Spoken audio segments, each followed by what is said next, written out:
What's your first impression of millennials? Lazy, rebellious, fearless, innovative. Born and living in the age of the internet, millennials interact with technology like no other generation before. But what's the impact of new technology on millennials in terms of economic transactions, access to information, and a range of other behaviors? Can they make use of new technology to better serve society, or are they ruled by the technology? And with virtual reality and artificial intelligence, will new technology speed up the extinction of intangible cultural heritage or inject vigor and revitalize traditional civilization? Tune in for CGTN on New Digital Youth. Today we are talking about millennials and technology. So, before I introduce our guest, think about this. Millennials are a really interesting generation, right? They are not only born between or at the connection of two centuries, they are also the first generation to grow up with the booming technologies, digitalization. Life for them seems to become faster, closer, and in some way easier. But let's now take a break and reconsider how technology is shaping our lives. How is it doing to our brain development, our cognitive function? How is it shaping our personal philosophies? So joining us to discuss today are my panelists. Let me get the list. Dr. Henry Lee, Dean of International Curtin University. Thank you for coming. Thank you. Nice to be here. And Jaeger Scheislav, co-founder of the performance brand Xiangsheng Hits Foreigners. Thank you for coming. Thank you, guys. And Dr. Zhou Kui, Associate Professor of New Media and Public Policy Studies at Communication University of China. Thank you. And also Malik, who's an entrepreneur and a social media celebrity. Pleasure to be here. And last but not least, my colleague Yang Zhao at the CGTN Network, host of CGTN program Check It Out. Thank you for having me. I'll be joining Choyan to welcome our other guests. All right, so millennials and technology. I didn't actually realize how dependent I have become on technology until I was doing the research for this panel discussion. And I came across this list called The Weirdest Ways Millennials Use Technology Today. And I figured it's fun to share this with our audience or our viewers who are watching us. So if you are a millennial who are watching us, take a listen at this. It might surprise you how much you fit into this. So here we go, top 4. Number 1, millennials tend to opt out of TV, cable TV services. A good number of them had never had paid TV at their places, but they do tend to take advantages of live streaming services. So in the United States, perhaps Hulu, Netflix, here in China, Tencent, great content by the way. Not so much a good news for people like Yang Zhao and I who are in traditional TV business. I mean, yeah, this could be the thing that really make our boss on edge. But we're going to talk more about this in just a bit, how new media, new technology is hitting traditional TV business. And here's another one. Number 2, millennials feel text messaging is their preferred mode of communication instead of calling. I can relate to so much to that. I would prefer people actually text me, let me know they're calling me. So you might want to think twice before you call a millennial. And the third one, millennials tend to sleep with their phones, their devices next to them in bed. Guilty again. And the fourth one, millennials tend to take their phones with them when they go to bathrooms. These are just some of the fun facts about how technologies are shaping our behaviors today. But there's more to that, right? They are changing the way we feel about lives. So let's talk more about it. Let me start with the millennials on stage. I think we've got a bunch of millennials, right? How would you describe the role of technology in your life, first of all? Have you benefited from it? Yeah. Well, you know what? I think for people who are born with certain technology, we don't view it as a technology. You know, like you were born and going to a toilet at your house was just normal. But for people 100 years ago, it was like technology. So for us, many things, we take it for granted. For example, to make a research, it was so easy for me to go on the internet. But I remember when I was in a university, to get an answer to a question, you actually had to go to a place with real books. Wow. Real books.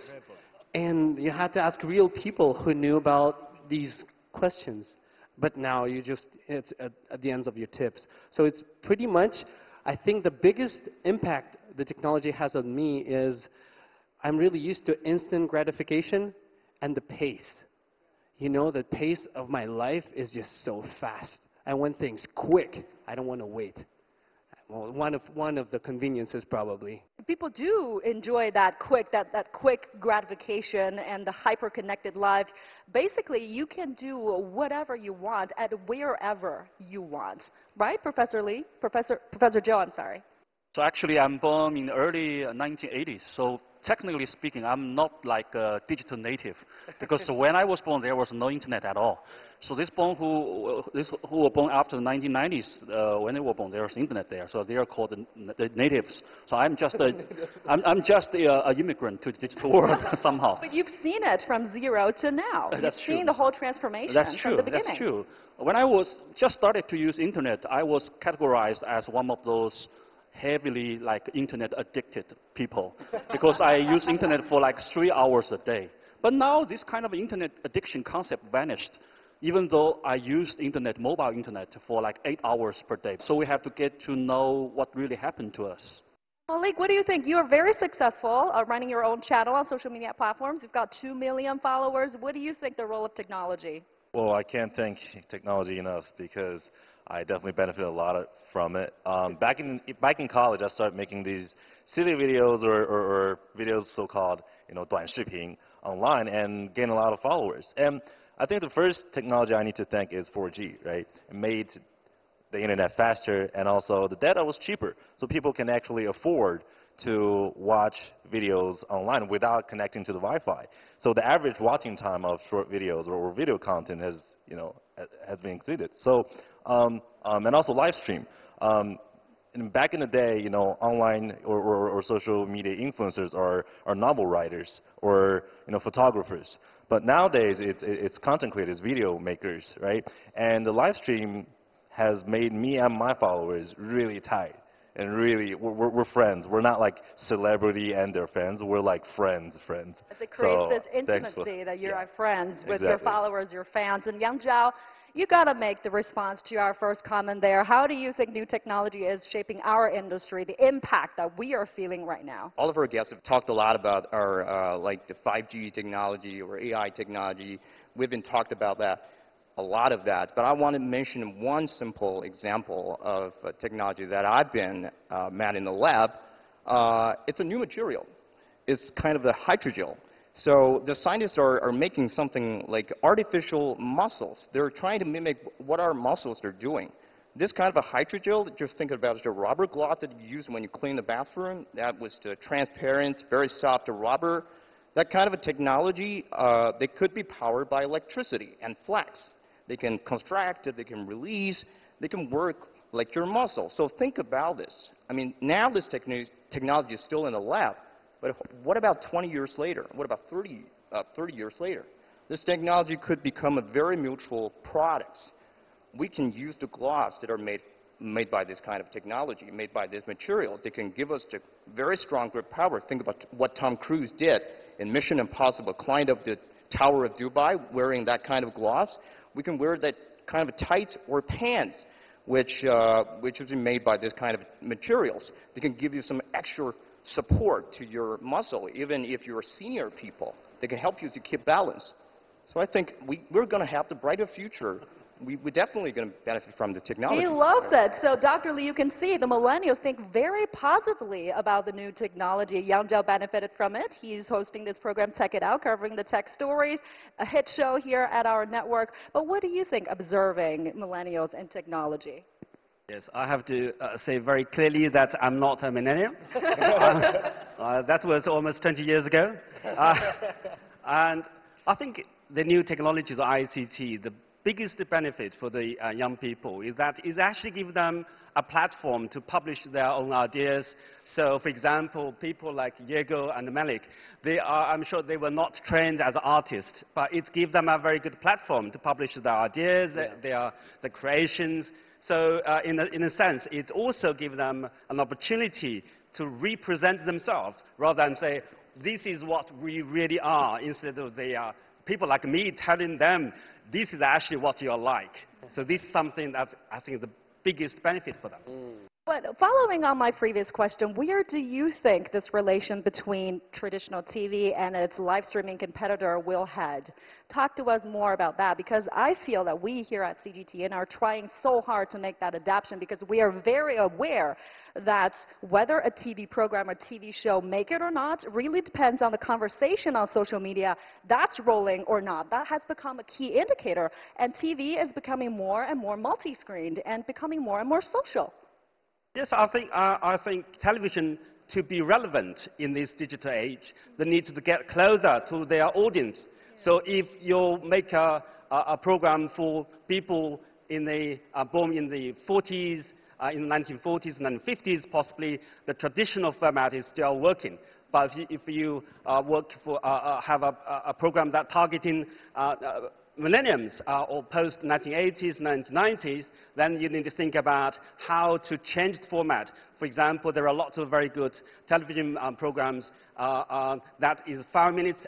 Every episode is 5 minutes, so they can go to the bathroom, they sit on the toilet to watch one episode, and then when they are at the bus stop, for 5 minutes or 10 minutes, they can watch 2 episodes instead of a 30-minute program. Another question is that, are we making the best use of technology now, or are we now ruled by technology? Molly, I'm going to take this question to you, because I've seen your video. You said in your video that you once spoke to a British market specialist.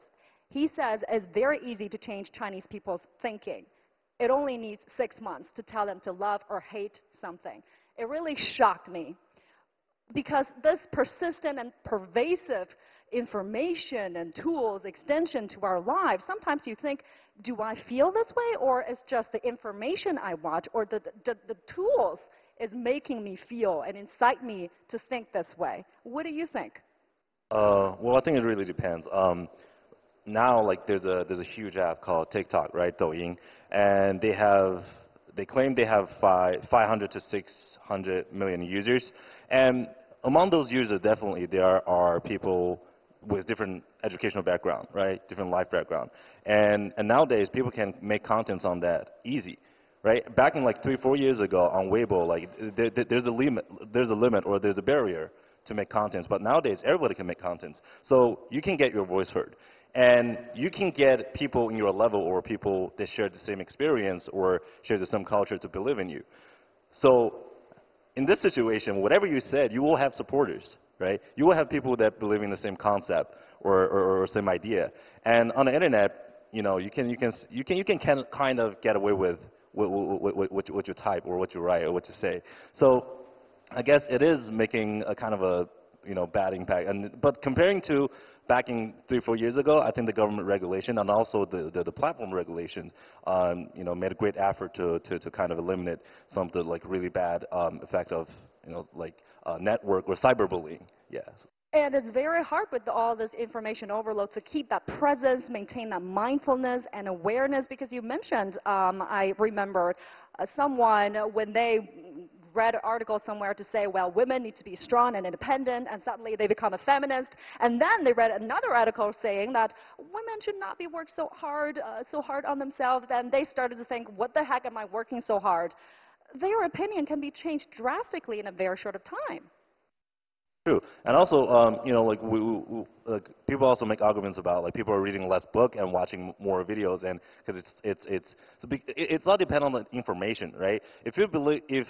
I always believe if the information is the shorter the information is, it's less insightful. It's going to become. So now we call it 短视频, short videos.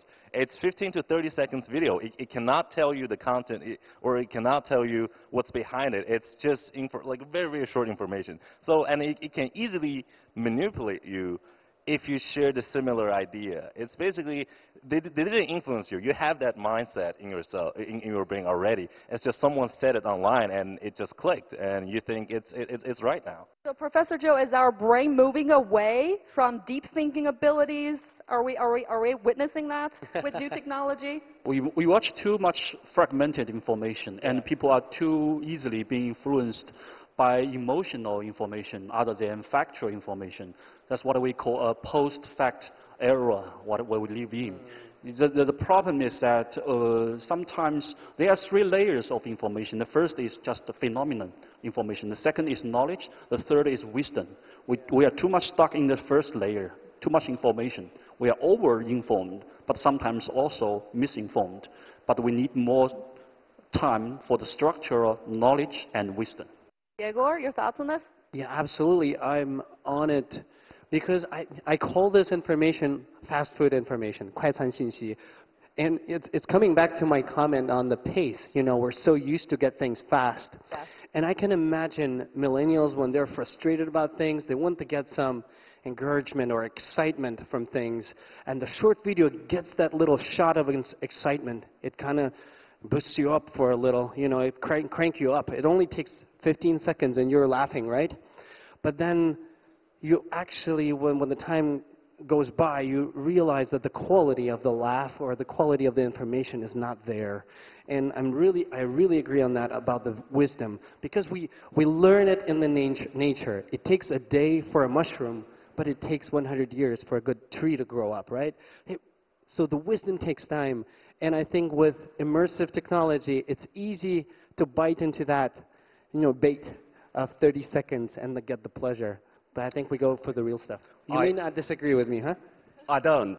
It's unfair for us to say the internet is all about fun or entertainment. What's wrong with that? Yes? It's good. It's good. John Hartley, my supervisor, used to say, there are more chit-chat on the internet than Shakespeare. So it's a good thing. And in our real world, in our everyday life, do you have a lot of Shakespeare? Do you have a lot of classics or music? No, we have a lot of mundane activities. You chit-chat with your friends, you go to visit a park. There is not too much Shakespeare. That's a very healthy thing. It's also changing how business, I'm going to shift the gear right now, it's also changing how business is done today. Double 11 Festival, probably the biggest online sales in the world. And recently we've noticed some new trends about this shopping festival. We've seen more and more influencer marketing being incorporated in this kind of promotion instead of just the traditional way of getting the A-listers, the big-name celebrities endorsement. And these influencers, these beauty bloggers, these fashion bloggers, they really drive up big sales on the internet. And Malik, what do you think of this? You're in this business. Have you done collaborations with brands in terms of? Yeah, definitely. Actually, I think selling a product is about gaining trust, right? Like any product or service you sell, it's about gaining trust. So I have millions of followers that watches my video every day. I share my life with them. We build trust through months and years. And once I recommend something, of course they're going to buy from me. They're not going to buy from a random celebrity that is just an ambassador out there, you know, making a post for their product. Of course they're going to buy from me. But are you aware that people are becoming more and more alert of advertising? Definitely. I think it's about the amount of information, because I think advertising per capita, I mean, nowadays is definitely like way bigger than it has ever been. So it really depends on whose words you want to listen to, right? You want to listen to TV or radio, or you want to listen to a person that you really like. You like his personality, you know. So, because you have your brain is just this much, but there are so many big informations out there. So you can only accept limited information source. So you have to select. And who do you want to select? A person that you watch every day, you know, a person that shares the same value, or a person that inspires you every day. Yeah. So social media influencers are definitely, you know, they're driving up the sales. Yeah, so you guys speak like friends, like their fellow customers, make recommendations based on your own experiences. Well, some do, but some just, you know, be straight up selling. And then we have to talk about social media, because that's obviously a huge chunk of our life now, of new technology that we just cannot ignore. Yangzhao, are you active on social media? How do you look at it? What's it doing to our lives? Because we have studies showing that some people feel that, you know, it is a source of stress or hatred nowadays is not that all that positive, and it's also a source of cyberbullying. So how do you look at social media? Good, bad, or in between? First of all, I'm not a fan of the social media. I don't use them too much. I just check up. I just use them as the communication channels to talk to my friends and just let's say talk to the colleagues to arrange some like meeting or something. I see. So Same here. I consider myself a private person, so I think my I don't want life myself. should be My private. personal opinion. I don't want myself to be deeply involved in a social, And your on life a is social open media book to platform. everybody to see. Yeah. Okay. Yeah. Malik, your thoughts on this? Social media? So actually, like this might surprise a lot of people. I actually care about my privacy a lot. As an influencer. So like actually, a lot of most of my followers, like they only know the side of me that I want to put on the internet, and a lot of them who met me offline, they are really surprised as how different I am, to the person that I'm on the internet. Nicer or not? I think from all aspects, sometimes like, it's really different. And also, we have a lot of, especially some girls on social media. They like to take really nice pictures, and that helped in the new industry, right? We call it like influencer restaurants or like Wanhong restaurant, like restaurants and coffee shops that's only for those people to take good pictures and post it online. So you can post, or you can have a new life on social media. You can have a life that you want on social media. So I think I have a mixed feeling about it. It made me, but also I am not really comfortable being like everybody going on the social media and believing whatever they're seeing. So that's my concern. Well, we want to discuss the privacy issue. All right, when it comes to social media, does privacy issue ever bothers you? I want to say that because there's so many, it's fine. I really look back to my country, to Ukraine, where we have 所谓的 privacy, and we have so many problems because of that.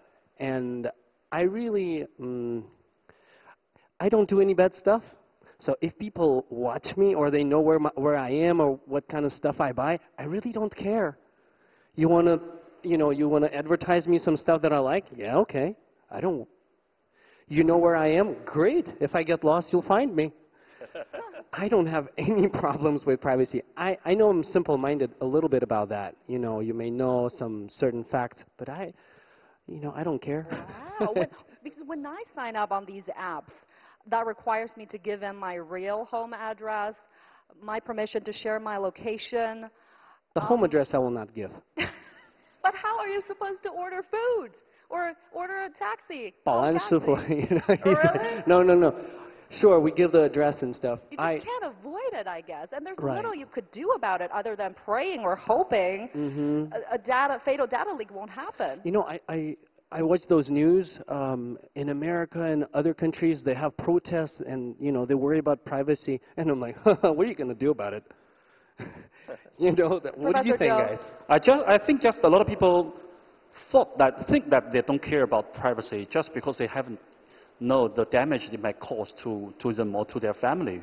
For example, there was a application so that you can upload your photo and make you into a video of a movie, Face Switch, I think the name was. So a lot of people just use that and upload their face, data, scan their faces. That could be really a trouble for them, the leak of information. But they didn't know. They just for fun.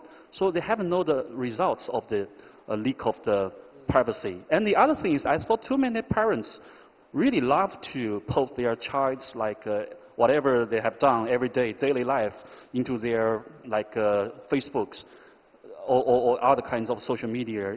Is there children really agree on this, or their children haven't got the chance to make a choice? I think media literacy is very important before you can decide whether you want to leak this information or not. Yeah, Dr. Lee, your thoughts on that, media literacy? Yes, I think we do need to have a lot of thinking on the issue of privacy. First, on the individual level, I think it's a choice issue. And also, I totally agree with what Professor Zhou is saying. It's actually about media literacy. You understand the risks. Are you willing to take that risks?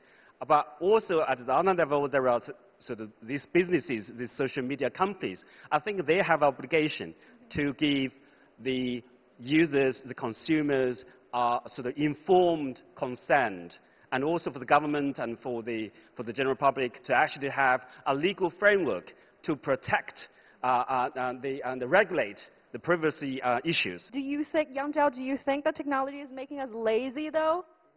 You can basically, you don't need to go out to get groceries, to get food anymore. You can do whatever you want with it's just a few clicks No, I'm away. not that kind of person. You're not? I'm very old-fashioned. I still shopping in a shopping mall. I don't like that. I still enjoyed spending some time with my family to eating in the restaurant.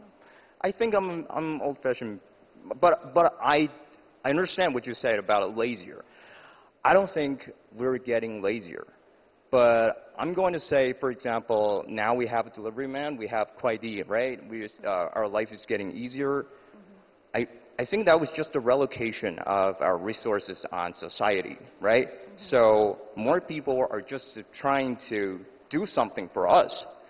And that can make us some extra time to do something that we like. For example, I can be there to talk to you guys in this panel because my parents come to visit me and look after my children. And that's the same thing.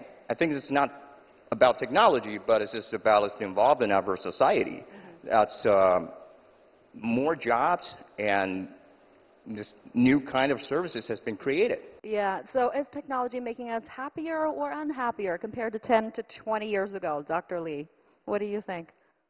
I think personally it makes my life more stressful. More stressful? Yes, because now I'm 24 hours working. Because people can always get me on the other side of the phone. That's to so say, true. when they send you a WeChat or email, they expect to get an answer in 5 minutes. If you don't answer them in 2 hours, your boss gets really upset. You're supposed to be on standby 24/7. Yes, I think that is. But also, as I said, we tend to think the virtual world, the social media world, as the other. They are not the other. They are us. They're part of us. They're part of life.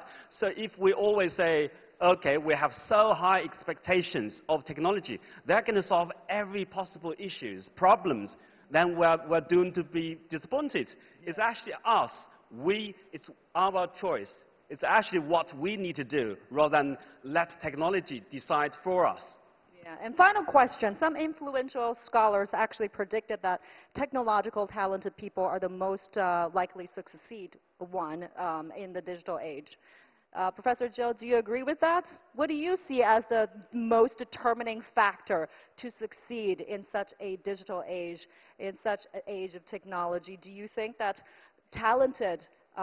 technologically talented people are the ones that are most likely to succeed? Well, I think lifetime learning is very crucial because university is not university anymore. After graduation, you will find possibly 80% of your professors said will be out of date in decades. So I think the habit for students to be in college is to get a habit of lifetime learning. So I always tell my students that there are 3 things very important you can learn from university. First is the agendas. The agendas the researchers, the thinkers set for you. The second is resources, including the libraries, no matter it's the real library or the digital library. And third one is the methodology. Methodology is about how you look at things. So these are the 3 things that can teach you how to keep learning after graduation. I think that's very crucial. So yeah, technology won't stop as pace to advance, and learning won't stop, and we as humans won't stop marching along the path of self-exploration and self-examination. Very good discussion. Thank you so much for our panel to provide your perspectives and insights. Our audience, thank you so much for being such a good audience, and for our viewers who are watching us on live streaming, many thanks as well. And that does it for this edition of Special Dialogue. Thank you so much for watching, and bye for now.